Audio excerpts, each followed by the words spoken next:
Okay, it's time for the 2,000-mile review. How exciting. Yeah, this is probably the third video I've done on this. I'm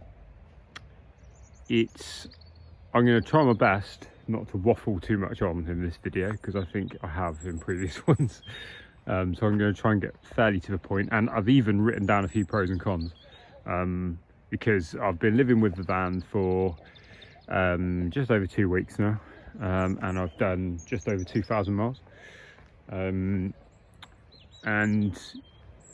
my impressions are still very similar, to be honest, to how they were on the first impressions video. There's a couple of little niggles, I suppose, but struggling to find anything significant that I don't like about it. And I suppose the list of pros is outstretching the list of cons significantly, I would say. So let's have a look and see where we are with efficiency, etc. Okay, shut that door, otherwise it'll go mental.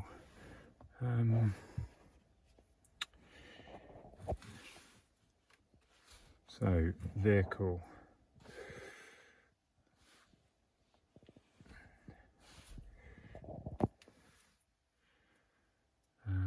long term, right, so you can see everything there. 65 hours behind the wheel, 2,230 miles, average speed of 35 miles an hour, and 3 miles per kilowatt hour.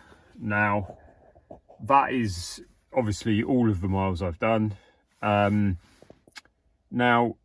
a slight caveat in that I'm really happy with 3 miles per kilowatt hour, but the reason I'm happy with 3 miles per kilowatt hour is because not all journeys I do are super efficiency driven. For example, you know, like school runs and stuff like that, or just short journeys locally, where it's heater full blast, throttle full throttle, just basically driving with very little regard for efficiency, really. It's only on the longer journeys that I'm a little bit more careful. And yeah, I'm overall I'm fairly efficient, I'd say, but I'm not sitting here with a water bottle on my lap and, you know, long socks and stuff. I do use the heater. So I think an average of 3 miles per kilowatt hour, with some of those journeys where I've, you know, been doing like 80 odd up the motorway and whatever. I think what I'm saying is, if you were driving efficiently all the time, you're going to get 3.3, 3.4, maybe even 3.5 is relatively easily achievable, I'd say. Most of my journeys, well, my work journeys, most of them are about 3.2 miles per kilowatt hour, 3.3, which is more than I was expecting, and I'm very happy with that, to be honest. It's proving to be more efficient than I thought it was going to be. So talk about a few pros and cons then. So I've written down here a few cons. Right, heater effects range. Now, as with all electric cars, the heater affects the range, but it does seem to knock the range in this maybe a little bit more than some others I've experienced. There is an eco setting, but I think you can tell when you've got the heater on. I do run with the heater on a lot of the time, but it does dent it a little bit, not massively. And if you're driving everywhere with the heater on, you're still going to get 200 miles. But yeah, it does make a difference. But yeah, overall 3 miles per kilowatt hour, easily 200 miles range.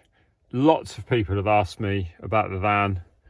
And you always get that first question that anybody asks you. Oh yeah, nice van. How far does it go?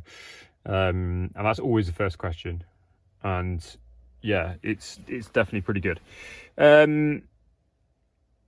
I've written down noisy interior fan. How petty is that? But I think that's just a demonstration of how quiet it is in here. You can actually hear the fan when you're driving along. It's nuts. That's probably just because it's so quiet. The side door opening is a little bit narrow. It's really not that bad. I'll show you. What I like about the side doors as well is they've got there's a button instead of a lever, if you know what I mean. So it's a solenoid to release the doors, so they kind of pop open. They're not electric. I mean, they are in the higher spec version, I think. But that's a nice little touch. And on the inside, they've got little buttons there to open the door from the inside. And it's not a bad space in the back. It's not a bad place to be. Well, it probably is a bad place to be actually, but for your goods, it is not a bad place to be. The bulkhead really does stick out quite far, and the side door doesn't open that far. So I'm getting bikes in and out of there, and it is quite tight. But really, I'm really being picky. The floor's quite high. I've noticed that the significantly higher than my last van, Citroen, I'd say. So yeah, it's not a massive deal, but it is quite high. The load length is fairly short for what I'd class as like a sort of a mid-sized van. I'm going to be getting a motorbike in it fairly soon, and when I do, maybe I'll do a little video of how the motorbike fits in the back. One thing that does do my head in about it, this is I'm sure this is not reserved just for this vehicle, but it's just trying to be too clever all the time. It's got all this interior monitoring stuff, and when you get in and out of the van, it turns itself on and off, which I find a bit annoying, to be honest with you.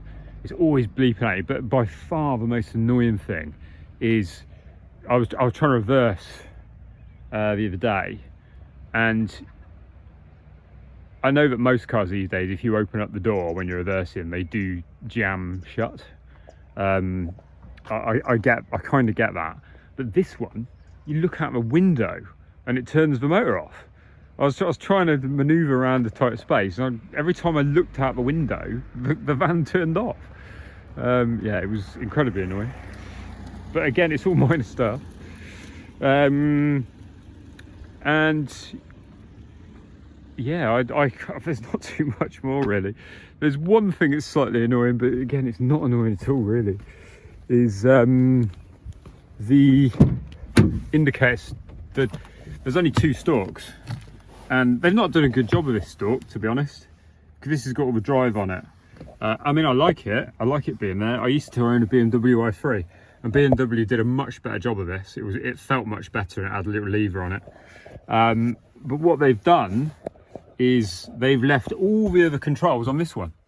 So everything else is on this basically, and I keep wanting to put the washers on, and I keep flashing people, and so you got your indicators, your wipers, you got everything on this one stalk here, and it's a bit busy. I'm impressed. Yeah, probably going to have to go through the pros then. I'm impressed. Even though this is a base model, it hasn't actually got any driving assists.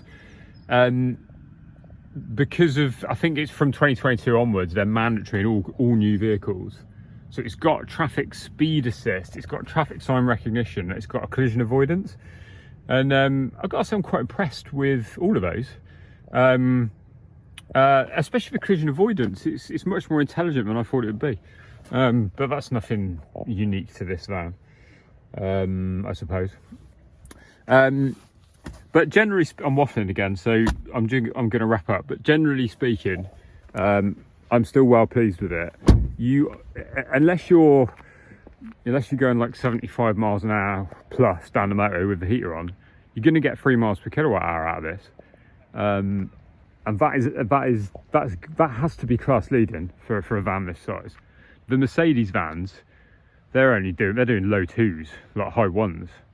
And the Citroens, you know, the Stellantis ones, you know, you can get like 2.8 out of those, speaking from experience, but man, you got to try. I haven't even tried in this. If I started driving this, how I drove the Citroen, I'd get some pretty high efficiency, I reckon. So yeah, I'm doing 65 miles an hour. What I do is I put the speed limit on. I don't put the cruise on because I don't think cruise is the most efficient way. I put the speed limit on 65, and then you can just kind of hold the throttle down. And if you need to overtake, you can just press it a bit harder. But yeah, it's still going well. 2,200 miles in, and I'm happy.